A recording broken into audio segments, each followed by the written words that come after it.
शराबबंदी के खिलाफ हो गए चिराग पासवान। मोदी के हनुमान ने दे दिया बड़ा बयान। बिहार की सियासत में भूचाल। आपको बता दें कि अब क्या बीजेपी के खिलाफ ही हो जाएंगे चिराग। बहुत सारे उठ रहे हैं सवाल, और ये सवाल इसलिए क्योंकि एनसीएईआर की रिपोर्ट ने सबको चौंका कर रख दिया है। चिराग पासवान हो, जीतन राम मांझी हो या फिर बीजेपी, जदयू, राजद, कोई भी पार्टी हो, सबकी नींद उड़ी हुई है, क्योंकि एनसीएईआर की रिपोर्ट में इस बात का खुलासा हुआ है कि बिहार में शराबबंदी कानून असफल है। और सबसे बड़ी वजह कि बिहार में 10 साल से शराबबंदी है, लेकिन पुलिस प्रशासन, मद्य निषेध विभाग के कार्रवाई के बाद भी कुछ असर नहीं हो रहा है। तो उसमें गलती किसकी है?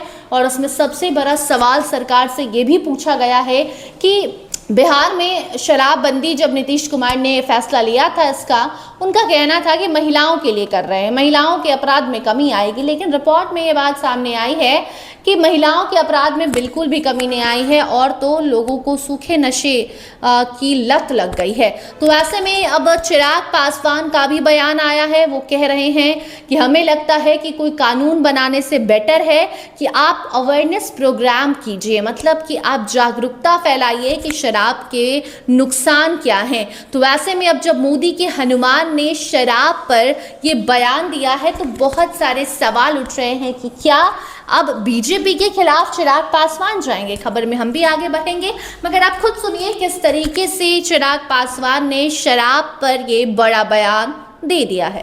ये कि शराबबंदी जो है समाप्त कर देना चाहिए, जिससे 10 वर्षों में 60,000 करोड़ रुपए का नुकसान हुआ है।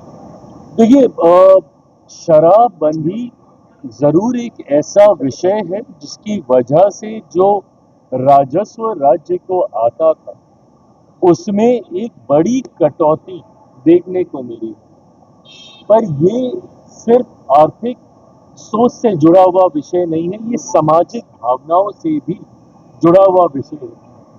लोक जनशक्ति पार्टी, रामविलास और मैं स्वयं, हम लोग इन विषयों को लेकर जागरूकता फैलाने के पक्षधर ज्यादा रहे हैं।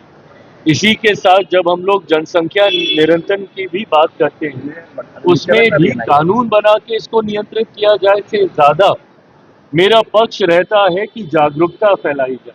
शराब को लेकर भी जागरूकता फैलाने के पक्ष की सोच मेरी पार्टी ज्यादा रखती है, ताकि प्रोज एंड कॉन्स लोगों को पता हो कि इसके क्या हानिकारक प्रभाव हो सकते हैं। ऐसे में ये फैसला पूर्व की सरकार एनडीए की ही और उस वक्त के मुख्यमंत्री नीतीश कुमार जी के द्वारा लिया गया था, जिसका समर्थन हम सब ने किया था। ये फैसला जब लिया गया था उस वक्त लोक जनशक्ति पार्टी, रामविलास, हम लोग एनडीए का हिस्सा नहीं थे, तब भी हम लोगों ने समर्थन किया था, क्योंकि सामाजिक दृष्टि से ये फैसला सही है। सिर्फ राजस्व बढ़ाने की सोच के साथ हम लोग हमारे प्रदेश की बड़ी आबादी को वापस से शराब जैसे एक खराब चक्रव्यूह में ढकेले बिना जागरूकता के, अभी मुझे लगता है कि शायद ये उचित समय नहीं। ये तमाम बातें ऐसी हैं जिसपे आने वाले समय में कभी ना कभी चर्चा की संभावनाएं जरूर है, पर राजस्व बढ़ाने के लिए कई और ऐसे विकल्प हैं जिसपे हम लोग चर्चा कर रहे हैं।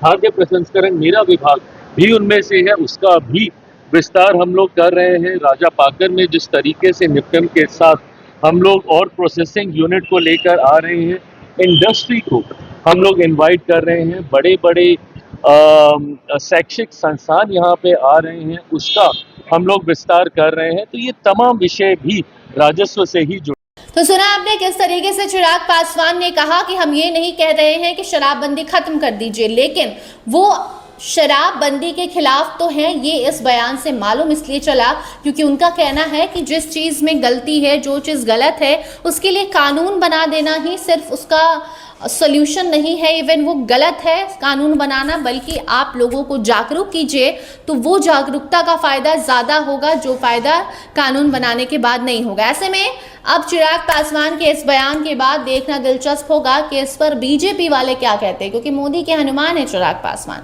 और अब जब बीजेपी की सरकार है, बिहार में सीएम है, और इस वक्त ऐसे समय में अब चिराग का ये बयान वायरल हो रहा है। हालांकि ये बयान कुछ दिन पुराना भी बताया जा रहा है, लेकिन इस वक्त जो चिराग का बयान वायरल है वो इस सवाल को जन्म दे रहा है कि आखिर जब चिराग इसके खिलाफ हैं, तो क्या इसका मतलब ये है कि चिराग बीजेपी के नीतियों के खिलाफ हैं, और क्या बीजेपी इस चर्चा को मानेगी, सुनेगी और उसमें कुछ बदलाव करेगी? बहुत सारे सवाल उठ रहे हैं। आप क्या सोचते हैं, इस बयान को आप किस तरीके से देखते हैं, ज़रूर बताइएगा।